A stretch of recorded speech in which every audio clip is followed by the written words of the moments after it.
They are out there at this moment, whispering amongst themselves that you are the heir to a throne of nothing. Nothing but failure.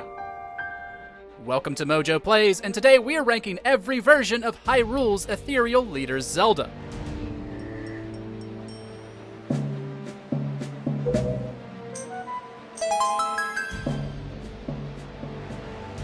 For this list, we'll be judging each incarnation based on their feats, personality, and how big a role they play. Similar to how we ranked each version of Link, we're only looking at the mainline series. Which version of the princess is your favorite? Let us know in the comments. Before we begin, we publish new content all week long, so be sure to subscribe and ring the bell to be notified about our latest videos. Number 13, The Sleeping Princess, Zelda 2, The Adventure of Link. Although many versions of Zelda must be rescued, only one of them is asleep for 99% of the game. Long before Zelda 2 takes place, this incarnation's father ruled over a peaceful Hyrule. Worried his son would use it for personal gain, he hid the Triforce of Courage, placing a spell so that only someone worthy could find it. When the king passed, Zelda's brother interrogated her about its location and enlisted the help of a wizard who placed a powerful sleeping curse on her shortly before dying. It's an interesting setup, and it was noble of Zelda not to give in to her brother's questioning, but being asleep the whole game definitely makes her the weakest. Number 12, The Bride, The Legend of Zelda, 4 Swords. Strap in, folks, because a lot of our bottom picks are pretty blank slates. As it was included in A Link to the Past's GBA re-release, 4 Swords is much more basic than most other entries in terms of storytelling. The game opens with Zelda explaining to Link that she's been sensing something off about the 4 Sword, used long ago to seal away a monster named Vati.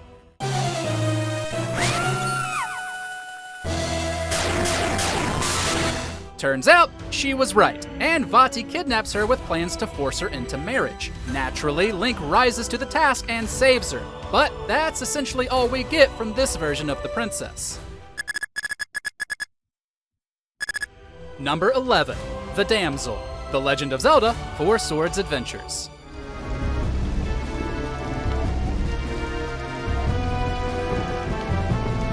While 4 Swords and Adventures feature similar gameplay, they take place at completely different ends of the timeline. Yet, their versions of Zelda are extremely similar.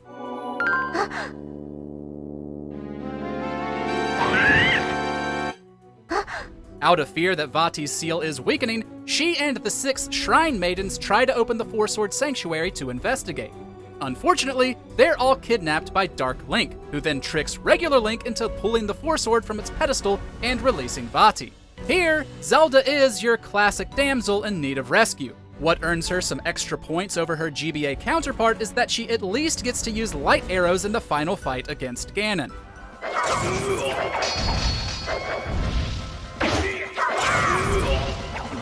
Number 10, The Painting, The Legend of Zelda, A Link Between Worlds.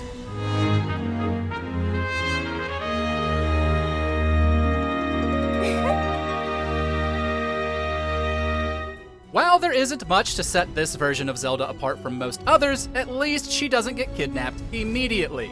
In A Link Between Worlds, Princess Zelda is a kind and caring presence, and she takes immediate action when 2 of her allies are captured by Yuga.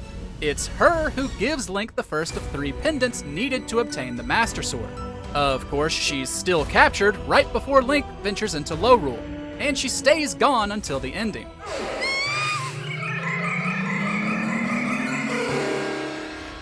Yet, in one last show of tremendous grace, she uses her own Triforce to restore the one Lorule lost, despite Hilda's actions. So, props for not holding a grudge.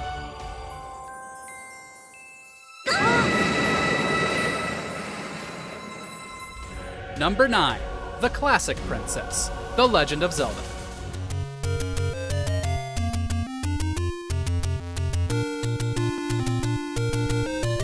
In the NES original, Zelda doesn't do anything in-game other than get rescued.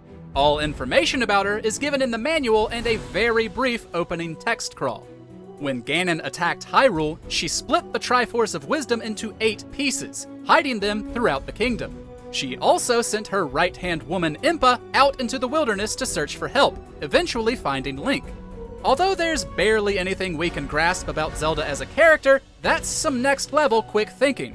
She's still an NES character at the end of the day, but she instantly thought to do the two best things she could have done to hinder the villain, which is more than we can say about some others.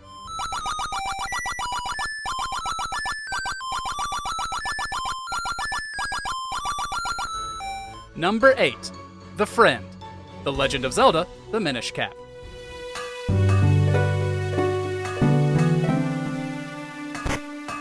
A handful of Zelda games have the Princess and Link as childhood friends. The Minish Cap is one of them, though she unfortunately still doesn't get much of a chance to shine. The game opens with her waking Link up so he'll accompany her to the castle's festival in honor of the Minish. In just a few short moments, we get to see her as the kid she is, excitedly running between the different stalls to experience everything. She even wins you your first shield.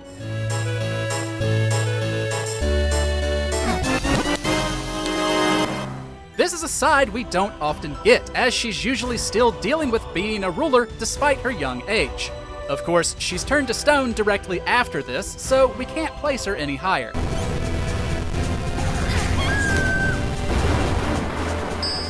Number 7. The Maiden. The Legend of Zelda, A Link to the Past.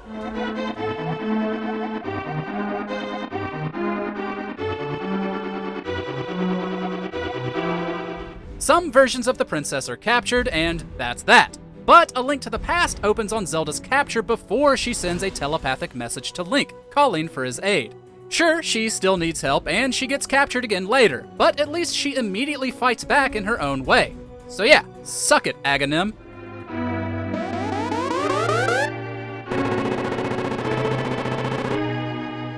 This is also the first version of Zelda on our list to appear in more than one game. She appears in the climax of the Oracle series if you link your save files. However, it's only to get kidnapped in a plot to resurrect Ganon. But hey, at least her life is a little more interesting to players because of it.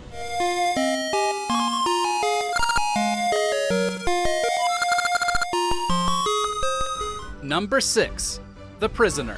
The Legend of Zelda, Twilight Princess.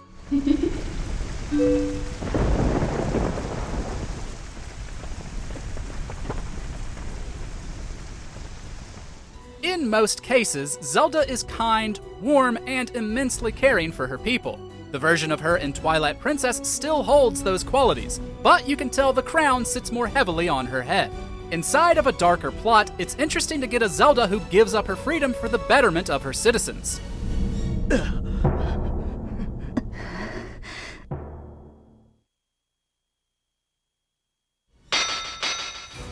While one could still consider her a damsel, we more consider her an invader's wartime captive, held to ensure her kingdom doesn't act out. Not for nothing, but she later gives up her safety once again to save Midna's life. Unfortunately, she's still not in the game much, but at least she's free at the end to help you fight Ganondorf.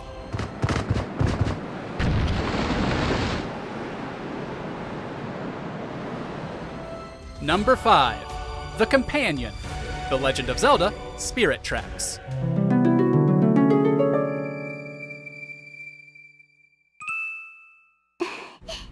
In nearly every game in the series, Link and Zelda are kept separate from each other, whether she's off somewhere else or, more likely, kidnapped.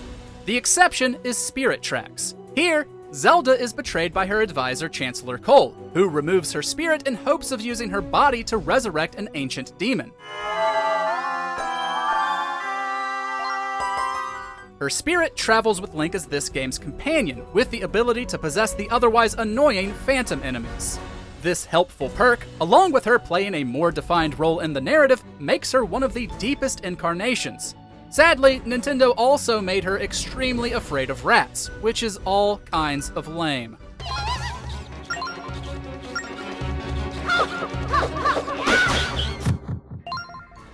Number 4. The Champion. The Legend of Zelda, Breath of the Wild. It seems our friend here was the one being attacked. Precious boy, you saved his life. Although she can be a bit overly posh, the newest incarnation of Zelda is one of the strongest the series has ever seen. Instead of being held captive in a castle, she's been holding Calamity Ganon back for an entire century. That magical prowess is already enough for her to place high, but Nintendo did a great job doling out smaller character moments through Link's flashbacks. I left them all to die.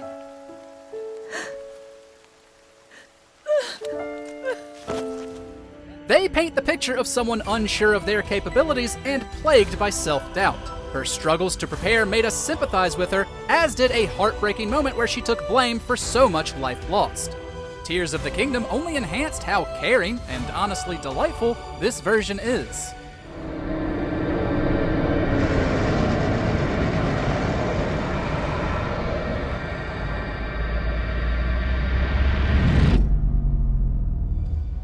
Number 3, The Pirate. The Legend of Zelda, The Wind Waker.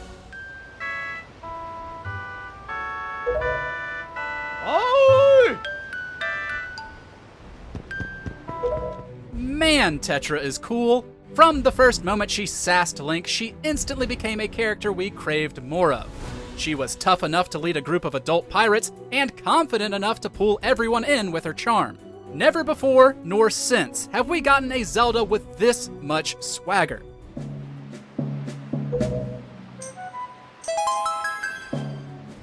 It's just a shame that, as soon as she's revealed to be Zelda, she's completely sidelined until she's in need of rescuing at the end. Still, she fights Ganondorf alongside Link, and ventures off with him to one day co-found New Hyrule seen in Spirit Tracks. But before that discovery, she'd appear again in Phantom Hourglass, where she's instantly captured and turned to stone. Come on, Nintendo. Number 2. The Mistress of Disguise. The Legend of Zelda, Ocarina of Time. Before the series moved to 3D, Zelda as a character was pretty one-note, but Ocarina completely redefined her in every way for the better. When Link first meets her, it's clear she's filled with wonder and whimsy, yet understands the encroaching darkness of Ganondorf. That's quite the balance for a child to have, especially in a Nintendo game. But as an adult, she's even stronger.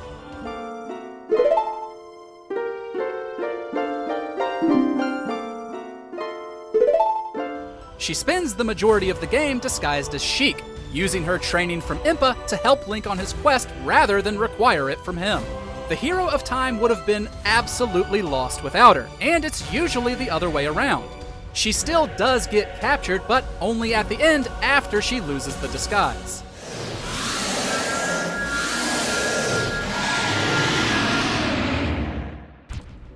Number 1. The Original. The Legend of Zelda, Skyward Sword.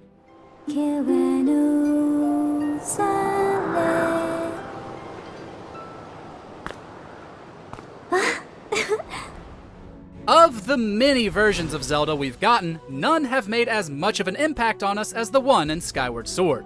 Her dynamic with Link is the strongest it's ever been, as they grew up together and have noticeable crushes on one another. In the game's opening moments, her feelings for Link show in how protective she is, as well as how bubbly she gets around him.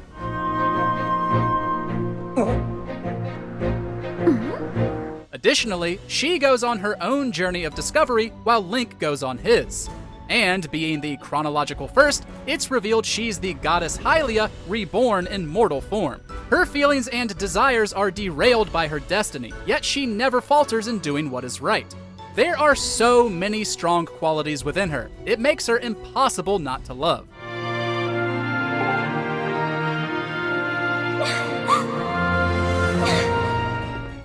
Thanks for watching. If you enjoyed the video, there's more where that came from.